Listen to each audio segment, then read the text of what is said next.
Mesdames et messieurs, bonsoir. Bienvenue dans le flash d'information de Record TV.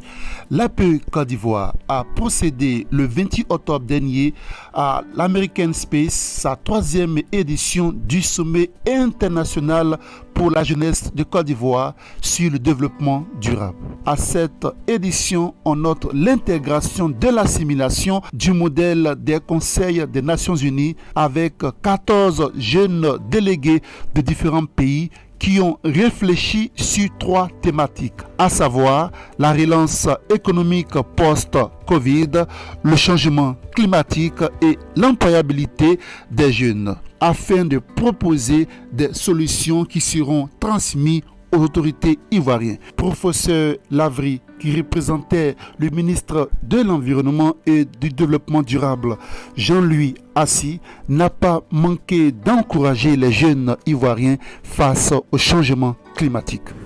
Les organisations dirigées par des jeunes leaders, dont l'association des plateformes des entrepreneurs étudiants, sont encouragées à participer à la traduction du programme 2030 en politique locale et en plus de renforcer la résilience, l'adaptation et l'accélération des réformes forestières, foncières, énergétiques pour contribuer de manière efficace à la lutte contre la pauvreté.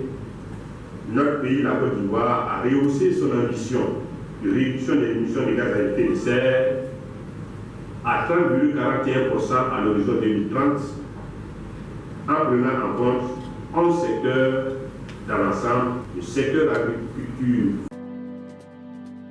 Vous savez que nous sommes dans une période où l'environnement est troublé. Les certitudes que tout le monde a, c'est que le monde doit agir pour éviter une catastrophe des années futures. Et le développement durable est un des leviers mis en place par les Nations Unies pour impliquer les populations afin d'éviter cette catastrophe. Donc le message du ministre, c'est d'inviter les jeunes de Côte d'Ivoire à s'engager dans cette voie. Parce que nous savons tous actuellement que tout est déréglé. En plus de ça, en plus même de l'environnement, les problèmes sociaux sont des conséquences des problèmes environnementaux.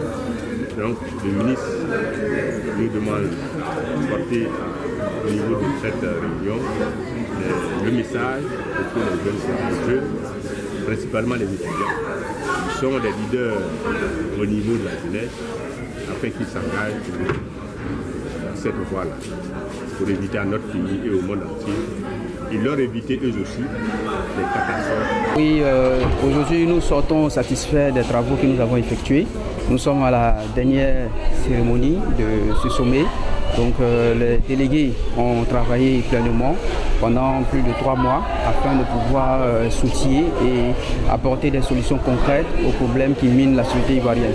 Et nous espérons dans les jours à venir et les années à venir que ces solutions seront mises en pratique par nos autorités qui sont les décideurs actuels. Ce sont des recommandations que nous avons adressées à travers notre résolution que nous avons remise aux représentants du ministre qui vise à faciliter la réalisation de l'agenda 2030 et l'agenda 2063 des Nations Unies et également de l'Union africaine.